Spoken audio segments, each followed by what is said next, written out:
Thank you so much for joining this webinar organised by the Haemophilia Society and focused on inheritance tax and related financial issues that you may want to think about when you're making decisions about compensation payments. We know inheritance tax and uncertainty over how it's applied is causing a lot of you anxiety and concern. So we hope that this webinar is going to help understand where we're at now, and if it doesn't provide all the answers, although I'm sure Sam will do his best to do so, it hopefully stands you in good stead with understanding where your situation is. And obviously everybody is different, but we hope this will be useful. Thank you to everybody who submitted questions. Sam has seen all the questions and will do his best to incorporate the key themes in today's presentation. I'd just like to introduce you to a couple of my colleagues from the Haemophilia Society who are also here. Deborah Morgan, who many of you know, who leads our public inquiry team, and Nicola Sugg, who's our services manager, and I think Kate Burt, our chief executive, is also here. So I'd really like to introduce you to Sam Richards, friend of the Haemophilia Society and friend of the community, who has done so much for us over so many years. Sam is a chartered financial planner and founder of Factor Financial Planning, and I think it's fair to say, Sam, that without your incredible work on inheritance tax and raising its profile and keeping going, telling everybody that it wasn't working, we really would not be in this position today, where at least some of the issues have been or are in the process of being resolved. So we're very, very grateful for your support and for raising this so determinedly. So I'm going to hand over to you. Please submit your questions at any point during Sam's presentation. There will be plenty of time at the end to go through them, and we hope to get through as many points as we possibly can. Thanks very much, Jessica. That's a very, very kind introduction there. So yes, I will. I'll just load up my presentation here and run through a few of the starting points and what we're going to talk about today. Right. Bear with me, I'm a little bit afraid of technology, so I'm just going to make sure we can share the right screen. Here we go. Right then, so yeah, so today we're going to just cover off a bit of an update after the recent budget. There were some announcements on inheritance tax during that budget, which we were hoping for really, and seem to pretty much all fit the bill. But we've seen a lot of questions and talk from the community, sort of indicating that they already thought that the payments were inheritance tax free, which that was the intention.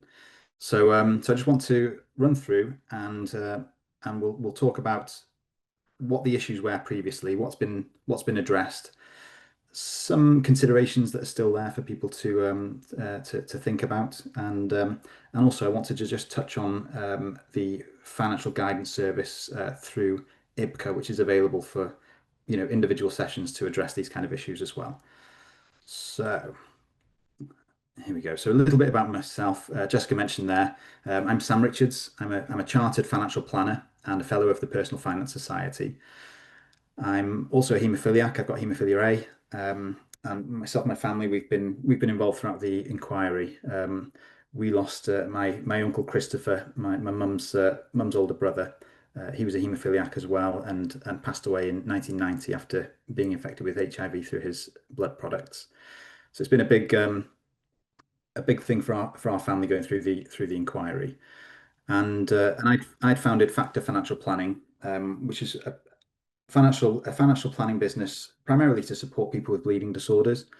So I've been volunteering with the Haemophilia Society for a long time. I used to be a youth leader, taking kids with bleeding disorders away on activity weekends, and then throughout my career as a financial planner, I've helped many haemophiliacs get life assurance, critical illness cover, that sort of thing, where they couldn't previously. And it was just over 12 months ago at last year's big get together. I was introduced by the team here to David Foley, who was appointed who was appointed to the inquiry, to IBCA rather. And when I met him, I'd asked him, one of Sir Brian's recommendations was that people should get access to a financial advisor when they're getting this compensation. So when we'd spoken about, what does that look like for people, he said, "I don't know. Can you help us design something?" So we designed, with the Cabinet Office and IBCA, we designed and trialed an IBCA funded financial guidance service. So basically a free financial guidance service, which the sessions are paid for by them, just to give an impartial view to people of things that they need to consider when they're getting their compensation. So I'll touch on that in a little while as well. So what will we cover today? We'll have a bit of a chat about what is inheritance tax, just some of the general rules and around it. What are the rules for the infected blood side of things with inheritance tax, and why did they need to be updated? So we'll look at why they need to be updated, some examples of where they were failing, some of the rules for the living infected and affected people, which haven't been changed in the recent budget update. Some of the old rules for estates, we'll have a look at what they were, and what are the new IHT rules for estates and how they can impact people. A little bit on where to get legal support. So there's a few parts of the presentation today where I'll just indicate where it might be prudent to get some further advice. So I'll share some details of a few law firms that have helped out the community, and then a little bit about that financial guidance service funded by IBCA as well. So, what is inheritance tax? It is a tax on the value of someone's estate when they pass away. As simple as that, really. Certain lifetime transfers can also be taxable. So if people are paying large amounts into discretionary trusts during their lifetime, there can be some lifetime tax charges. It's not something that we see sort of regularly or every day. A person's estate on their death includes their property, money, possessions, most gifts made within 7 years of death as well. So it's important, if you're making large gifts, it's important to keep a log of any gifts that are over and above the allowances, just so that in the event of your death, you've got somebody there who's dealing with your estate. You're making their life a bit easier by keeping a log of those gifts. The standard rate for inheritance tax is 40% after allowances, reliefs, and exemptions. This does get reduced to 36% if over 10% of your estate is left to charity. Hint, hint, Haemophilia Society are present if anybody wanted to add anything into their wills. The tax is paid by the executors, or usually paid by the executors or personal representatives from the estate rather than by beneficiaries. There are certain circumstances where beneficiaries may be asked to pay inheritance tax, but for the most part, it's paid by the estate. Okay, so a few common allowances for inheritance tax. The main one is the nil rate band. So the whole estate is generally taxable for inheritance tax, but the first £325,000 is taxable at 0%. That is transferable as well. So on first death with a married couple, the surviving spouse can inherit any unused nil rate band from their spouse, meaning that potentially the spouse could get £650,000 of transferable nil rate band when they include their own on their death. The residence nil rate band, that's an additional allowance of up to 175,000 available where a main residence is being inherited by direct descendants. That does start to be reduced where estates are over £2 million. So it's just something to be aware of for some of the larger estates out there. It gets reduced by £1 for every £2 over 2 million, and then will disappear entirely on some very large estates. That's also transferable. So if it's unused on the first death, it can be passed on to a spouse as well. So where all four allowances are available, a married couple may have up to £1 million tax-free on death. Some common exemptions as well.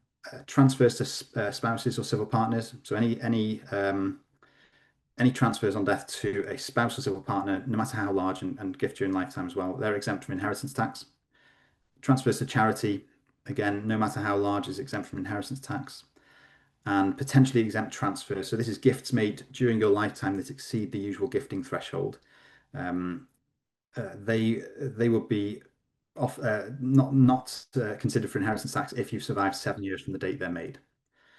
So there are other reliefs available, such as agricultural property relief for farmers and business property relief. They've both been capped in the last couple of years at £1 million.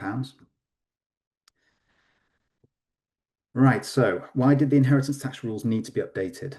So the legislation that provided tax relief for those receiving compensation, it had been linked and set up in line with other scandals such as Windrush and Horizon. Those rules, while seemingly well-intentioned, only cover a portion of the community for inheritance tax relief in the way that it was intended.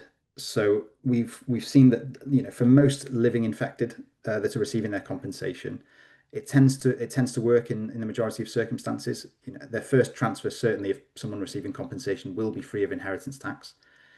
It's mostly the estates that are receiving compensation that we're going to face some issues, and we've seen situations where some beneficiaries of estates were set to receive the compensation from their loved one's estate net of inheritance tax. So after the inheritance tax has been applied. So I'll run through a couple of examples of where that could have been occurring. Right. So first example here. This is regarding a husband and wife who have children. So under this example, John passed away in 1992 after being infected with HIV, and at that point, everything passed to his wife Jane. Jane, she later passed away in 2005, and leaving a will with everything to her two children, Richard and Sian. Sian's now the personal representative for a mother and father's estate and has applied for the compensation. So that compensation in this case this isn't a real case. This is just an example. 1.3 million is now being paid to John's estate. So that goes via Sian, the personal representative, the daughter, and Sian's job is to distribute those funds according to John's will at the time. So we go back to 1992 when John passed away. Whatever the rules were at that time, it will follow that. It'll follow that line. So this would have passed to Jane, his wife, who was alive in 1992. And then on Jane's death, it would have been split 50-50 from Jane's estate and paid to Richard and Sian. So she left in her will everything to her son and daughter. So the issue with that, number one here, compensation is only exempt on the first transfer. So these are the old rules before the budget.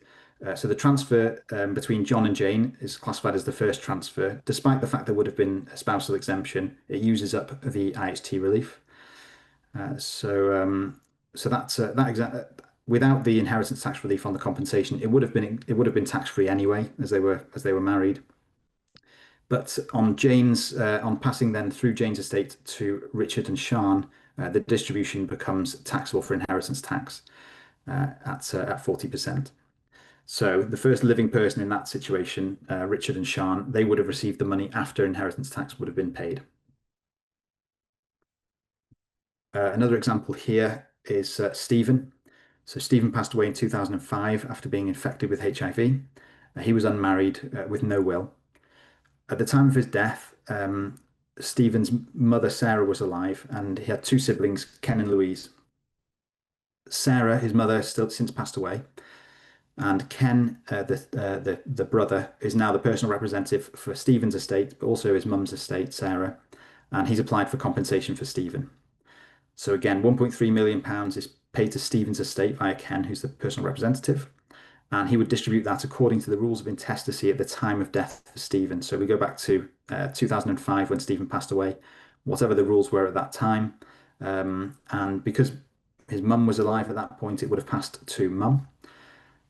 Then it follows the mum's will. So mum's will then passes the compensation on to Ken and Louise. And similar to the last example, then the first transfer between Stephen and his mum is inheritance tax free. So that uses up the inheritance tax relief. And then from Sarah, the mum's estate, it becomes taxable to her beneficiaries then. So Ken and Louise receiving that money would have received it net of 40% inheritance tax. So again, the first living person in that situation receiving the money after inheritance tax.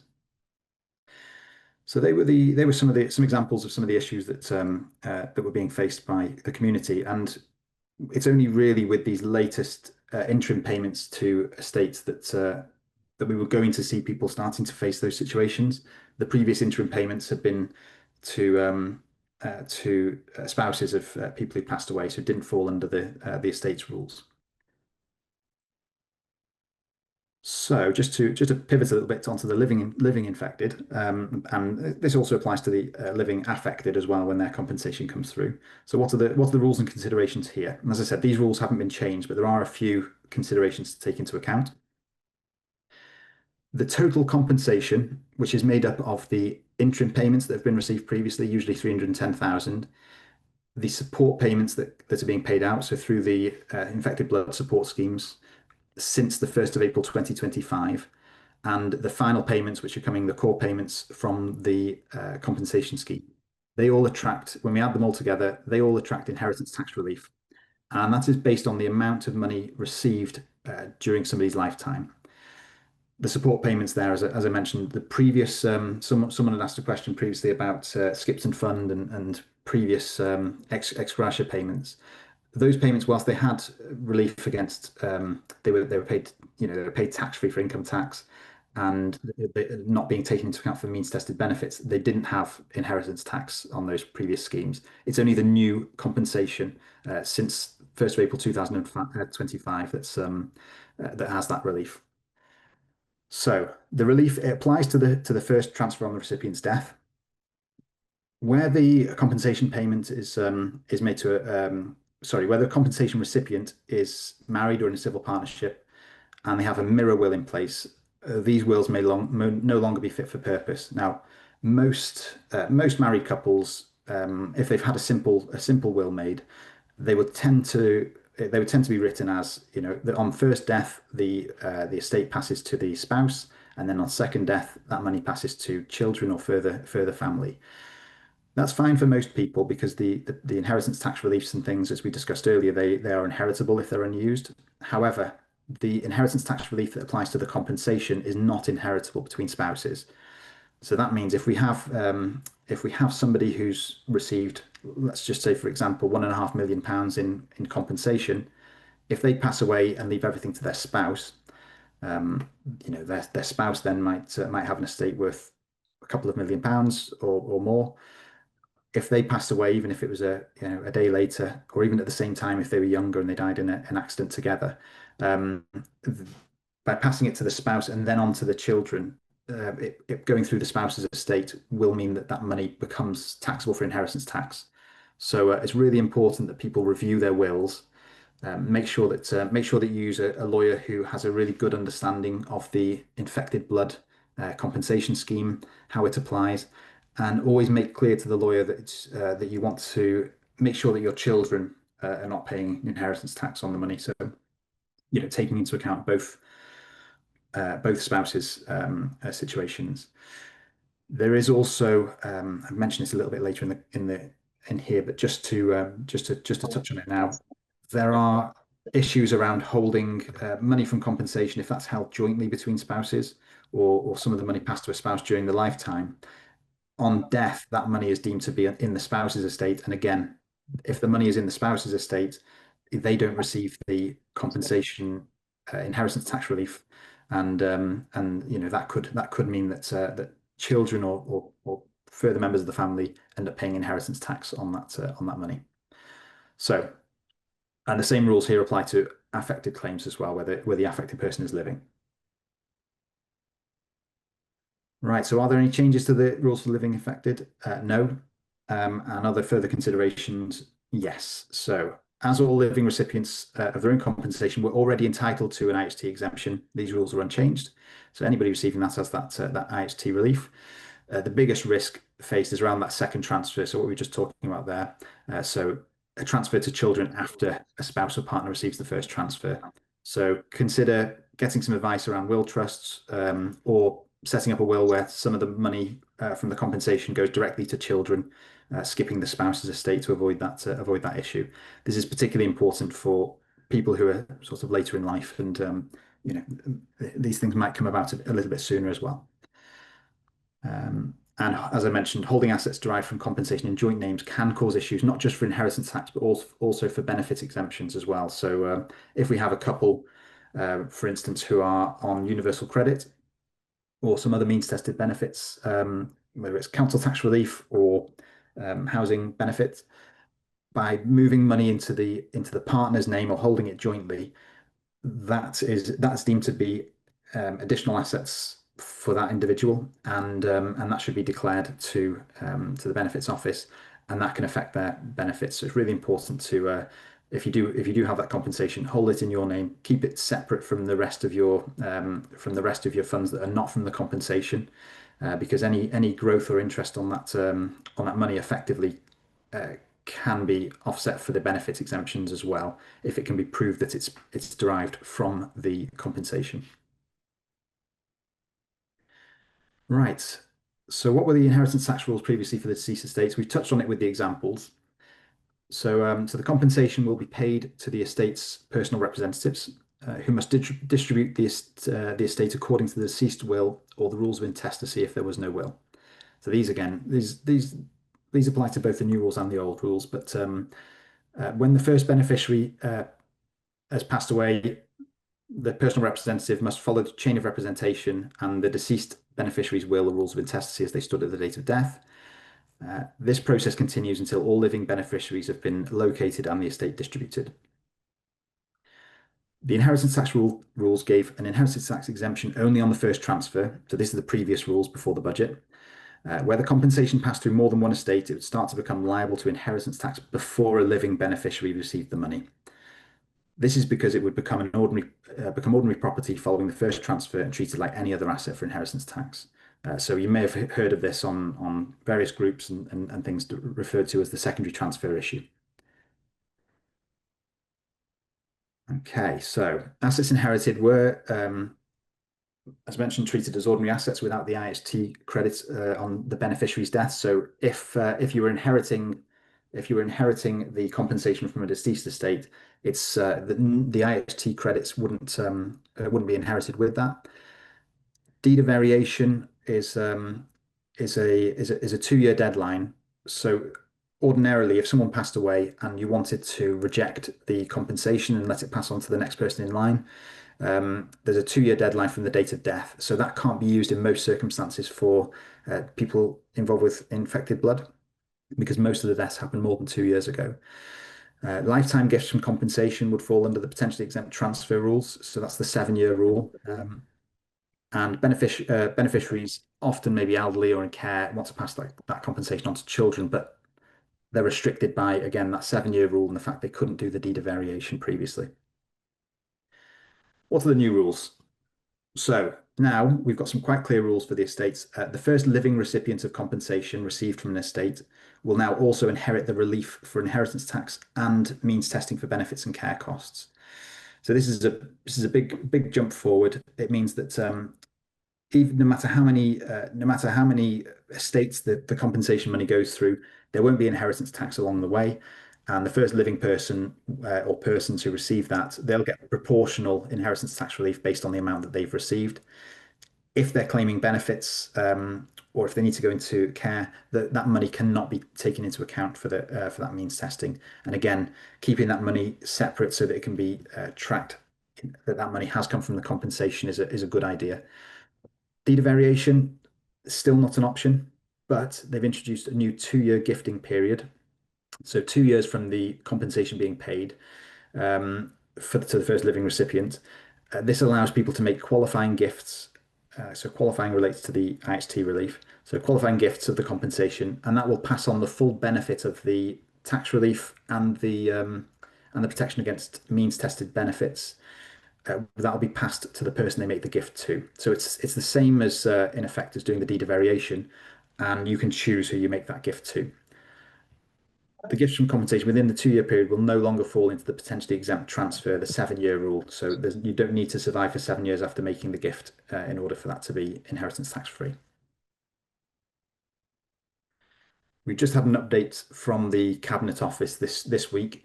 I've been sort of looking for, what information, how will that get logged?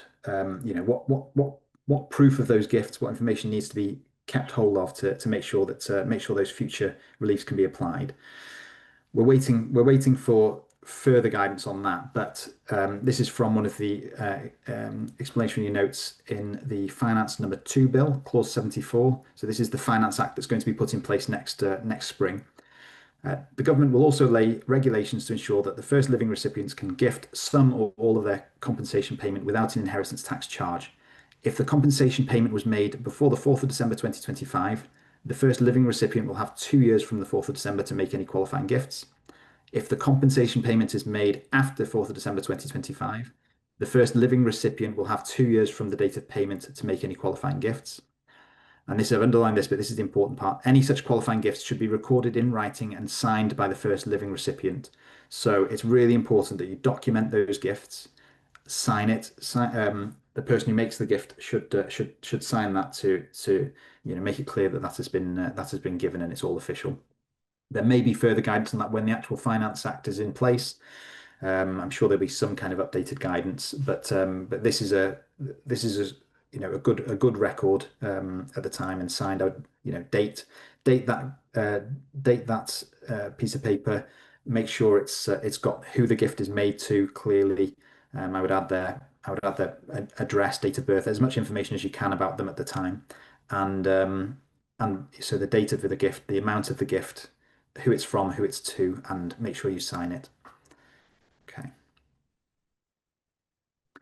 So, are there any gaps or risks to consider? I can only really think of one, and it's quite it's quite straightforward to deal with this. If we have any elderly relatives who are likely to be receiving the compensation from a deceased person's estate, these payments could take a little bit of time to come through. They've started testing and trialing some of the claims now for estates, but it could be later into next year before some of these claims come through, and who knows, even longer than that. So if there's an elderly relative who's going to be receiving that money, if they plan on making gifts to other family members, for instance, if they think, well, I don't need that money, I'm too old, I want my children or grandchildren or whomever to enjoy it. If they plan on making those gifts, there is a benefit to those gifts being made within the first 2 years, because the children or whoever it might be will get the IHT reliefs with that, which they wouldn't get if that money was left to them on the death of the elderly relative. So I'd consider in those circumstances setting up or amending a lasting power of attorney document. So if someone's got power of attorney already for financial affairs, that does not give the attorneys permission to gift away their money. You can apply to the Court of Protection for gifts, but it's likely to be rejected because it's not in the person's best interests.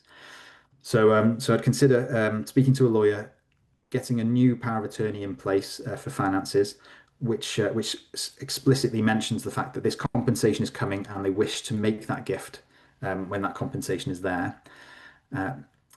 This means that when that compensation arrives in, if that elderly relative loses capacity in the meantime, there's still the prospect of being able to make those gifts if that's been all approved and stamped by the Court of Protection in the meantime. So without this, the donor loses capacity while awaiting the compensation, and attorney might not be able to make the gifts from the compensation. There should be no argument that gift with that gift. So there'd be some concern that it would be seen as trying to avoid inheritance tax or depriving assets for care costs under normal circumstances. But because if that person died, there would be inheritance tax relief against that money anyway. It's not avoiding an inheritance tax for that individual. Also, their money from compensation can't be used for care costs. It's protected from means testing, so it's not depriving assets for care costs. So I can't see there being any problems with that. It might be worth seeking some legal advice on it from your lawyer. But when the power of attorney is made, but it should hopefully work out fine.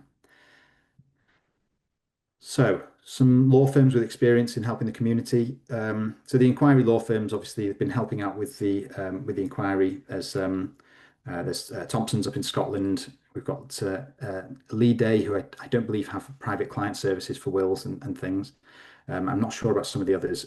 Watkins and Gunn, they have a private client department who can help with wills.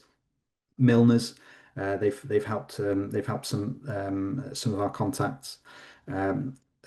Collins solicitors, they have a private client team as well, and I feel like I'm missing somebody. But yeah, if you're getting support through your claim, legal support, it might be worth just asking the lawyer if they have a recommended individual who can help with this.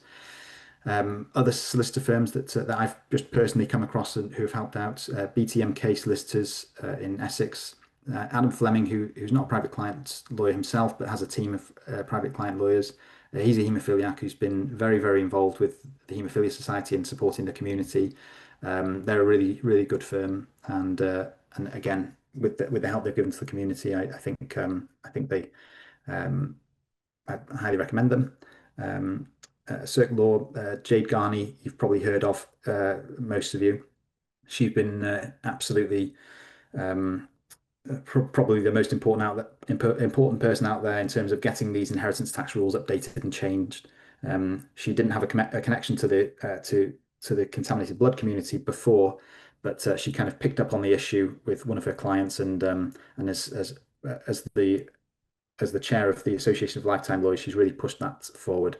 And I don't think these rules would have been changed without her support. In Scotland, there's separate rules for wills. So it needs to be a Scottish law firm if you're up in Scotland. Brodie's, who've got offices in various parts of Scotland, have been really helpful. Hayley Robertson and Gillian Grant there, and Druce's, who is a central London law firm. Mike Bell is a lawyer that I've known for a long time. He's supported various members of the community with wills and power of attorneys and things as well.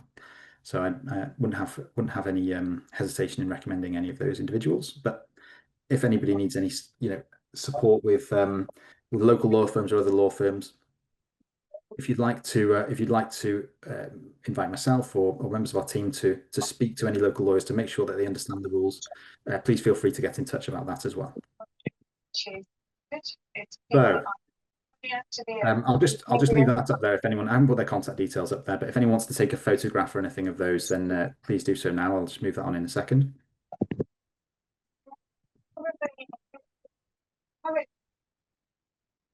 Okay. So that's the post-budget tax update. I'm just going to run through a couple more slides which relate to the financial guidance service that I mentioned earlier.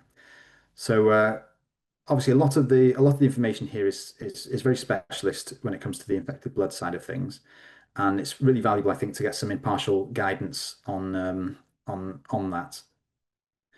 Right. So what's the difference between financial advice and financial guidance? So financial advice is where somebody, regulated financial advisor, will provide you with personalized recommendations, basically saying what you should do with your money, what they would advise you do. It's based on an assessment of an individual's full circumstances, their objectives, and their risk profile. And it involves steering the client towards specific financial products or actions. So, for example, based on your circumstances, you should invest your compensation amount in this fund, for instance. Financial guidance is slightly different. It provides information and education about financial options, explains different choices and their implications in neutral terms, and it helps people claiming understand what's available so they can make their own decisions. So I think when people are first sort of considering their options and getting their head around things with the compensation, it's really important to have a bit of a wider overview where maybe it's not influenced by what you should or shouldn't do. It's about education and giving you all the information you need to make well-informed decisions yourself. So, for example, here are the payment route options available. So, a lump sum versus continuing support payments, for example, and here's how each one might impact your finances in the future. Right. So the reason I'm going through this is because, as I say, we set up this financial guidance service with IBCA, and we continue to provide sessions on that along with another financial advice firm. I'm part of Lincoln Consultants, Effective Financial Planning, and part of Lincoln Consultants, which is a network of financial advisors throughout the UK. So we've trained up a number of advisors who've got experience in providing these financial guidance sessions now and can offer that support. What if the person claiming already has an existing financial advisor in place? Well, we want to make sure that everybody's getting the best advice they can. And as I say, some of these particular rules around inheritance tax and gifting and various other considerations, they are quite specialist. So if someone's already made a decision about their compensation, or they already have a financial advisor in place, we would still recommend taking up your funded financial guidance service. It's completely free, it's paid for, and that can help to educate yourself, but also your financial advisor as well, and make sure that they can advise you in the best way possible. So we'd encourage them to join the meetings as well, provide a clear picture of the different payment options that are available. Also, the importance of wills and estate planning, which we're talking about today, and a little bit about bank security and protection from financial crime. So, what to expect in one of these guidance sessions? So, it's covering all the required information without straying into regulated financial advice. So each session will address 4 key discussion areas, which were recommended by Sir Brian in the inquiry. One is to highlight the comparison between the core route and continuing support scheme payments. So we use cash flow modeling software to show what the financial future might look like if you take one option versus another, if you kept that money in cash, or if you put it into, say, a cautious investment. Without talking specifics, just some generic investment returns. 2, safeguarding and supporting in the protection against financial crime. So some education around some of the most common scams that are out there, making sure that that money's being well protected from fraud. Discuss the importance of making a will. So the kind of things we're talking about today, but tailored to your individual situations. Making sure that you've got all the right information in your current will. You know all about your inheritance tax, gifting, how to manage your money in that sense, and introductions to lawyers if required. And then making sure you've got a secure bank account in place, making sure it's protected by the Financial Services Compensation Scheme, which provides, it's just gone up to £120,000 of protection per registered bank in the UK. National savings and investments as well is fully protected, 100% protected for any money that's held in there. They're the people that run things like premium bonds, but they have other accounts as well. Okay, when you receive your compensation, there is a temporary high balances rule for the Financial Services Compensation Scheme. So it gives 6 months of protection for the amount of your compensation. So you don't need to panic and start to set up lots of different accounts, or rush into any decisions. You've got a bit of time when the compensation comes through to consider your options, get the relevant advice before that money becomes a little more insecure from protection.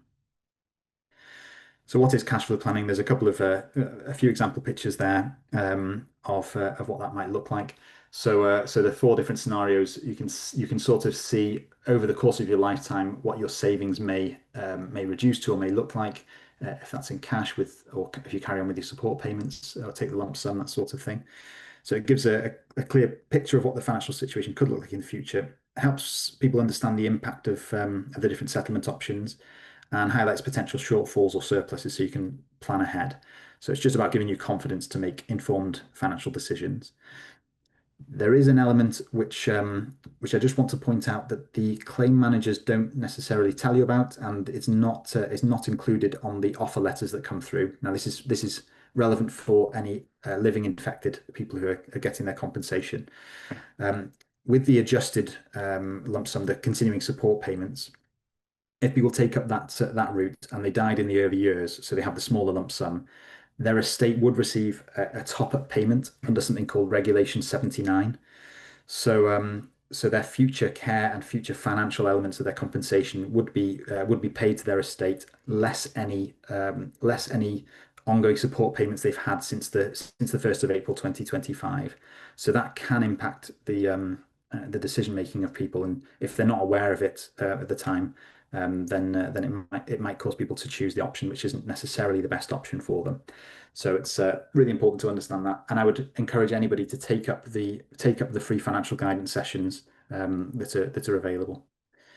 Okay, So that's the value of the guidance there. I hope that's been informative and helpful.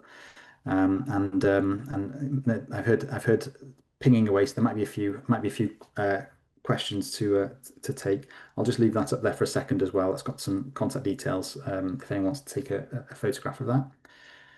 And I Thanks shall. so much, Sam. That was really, really helpful. Deborah, can I hand over to you to read out some of the questions that have come in? So people are asking about the estate interim payment. So somebody's received £100,000 estate interim, and that's been gifted from the first recipient, a father, to a child in 2024. Will that be IHT free? So the first interim payment was directly to the individual rather than going through the estate. So that would be treated the same as a living infected person. It's their compensation. So they've got inheritance tax relief against that 100,000 payment that would have been paid, rather than it going through these estate rules. So my thoughts on that is a really good question. My thoughts on that is that the normal 7-year rule applies, and then if somebody dies within 7 years, the tax credit that applies for inheritance tax would offset any inheritance tax that's due on that gift. But would that make a difference if it was, for example, if it was a bereaved partner who received the original £100,000, which would effectively be as an affected person? Yeah, so that's but right. Then also there have been £100,000 to estates as well, because there is an interim estate payment. So is that different? Because it's subtly different, isn't it? Yeah, that's a good question. So in the rules they have said on there that any gifts from estates that were made prior to the 4th of December 2025 would be treated as though they were made on the 4th of December 2025, which should mean that if it's not a bereaved partner payment, if it's an estate payment, sorry, then that should start the 2-year gifting, the new 2-year gifting rule from the 4th of December 2025.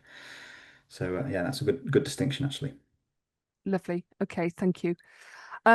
So the other question that's come in, I'm going to translate this, is that somebody said that if somebody had died in 2016 is the example, but there was already money in that estate that's gone over. The example given is 70,000. If then there's a large estate to come, it's been quoted of 2 million, would you then have to go back and pay IHT on that 70,000?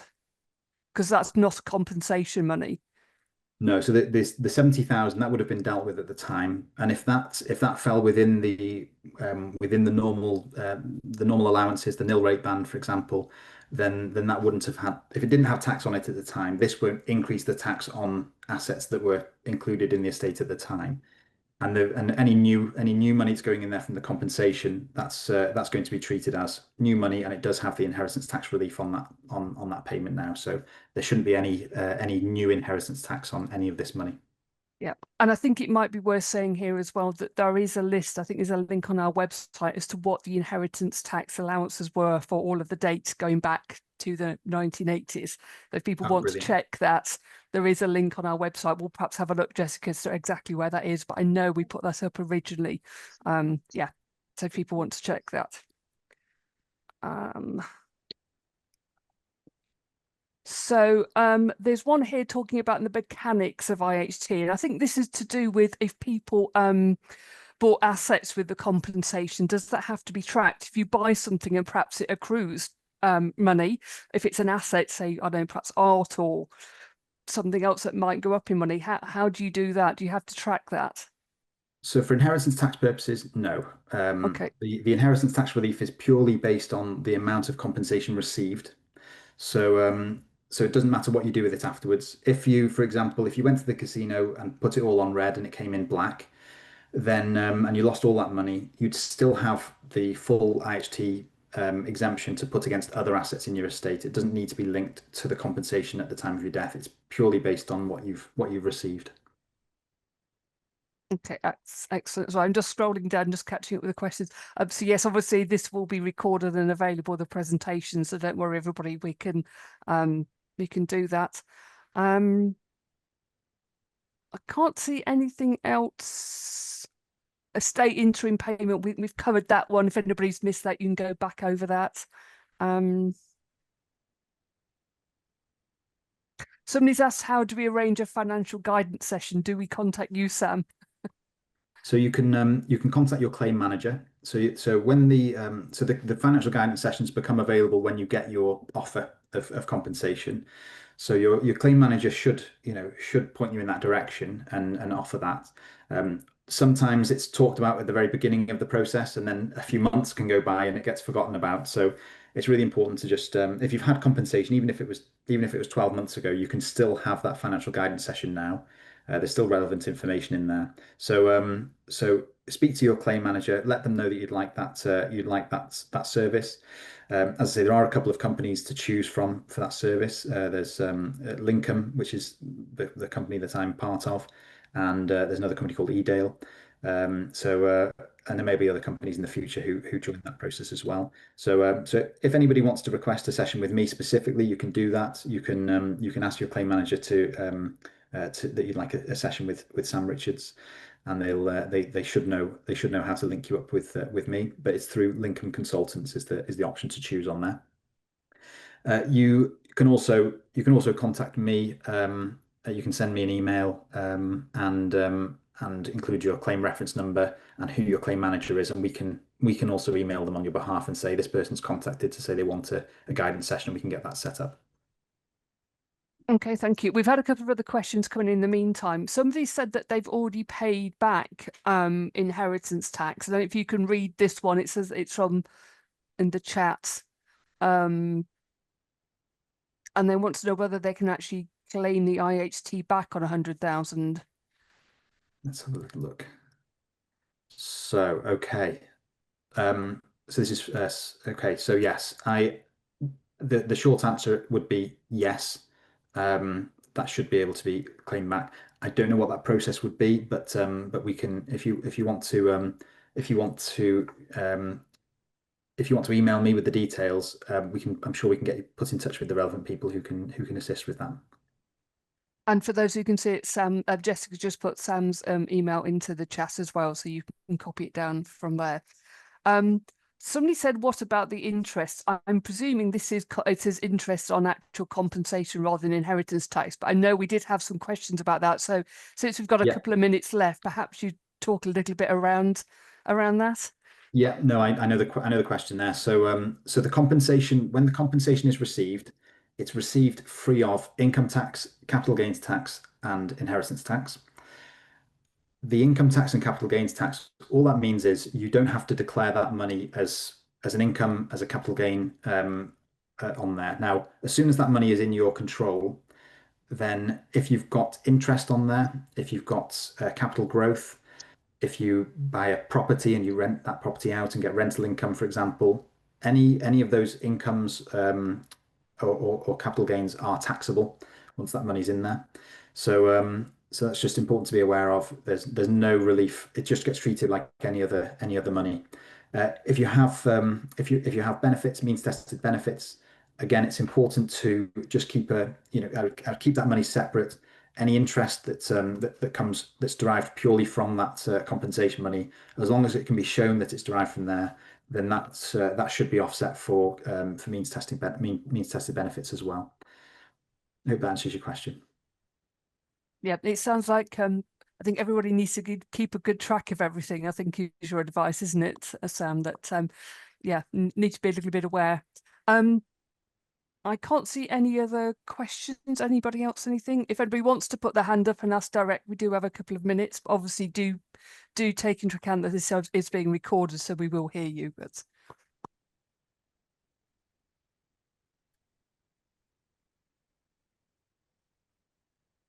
no, it looks like you've done an amazing job, Sam. Go on, carry on. Just a quick point on that interest as well. So with large amounts of compensation, the interest payments, even for people who are usually non-taxpayers, interest is paid gross, so the tax isn't taken off. So it is important that people know that they do have to pay interest on, they do have to pay tax rather on their interest. And if it's taking them above their tax-free allowances, that's something they're responsible for paying themselves. So, some people may have to start doing self-assessments for tax returns, that sort of thing. So again, if people need support with that sort of thing, getting linked up with accountants or that sort of thing, then again, please feel free to get in touch.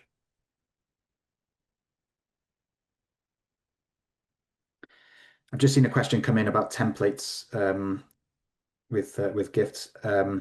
So that's a good point. We'll if you want to drop me an email, we'll see if we can get together a template or something that people can use for recording those gifts. It's useful to keep that sort of thing alongside a will, just so that on someone's death it can be easily logged.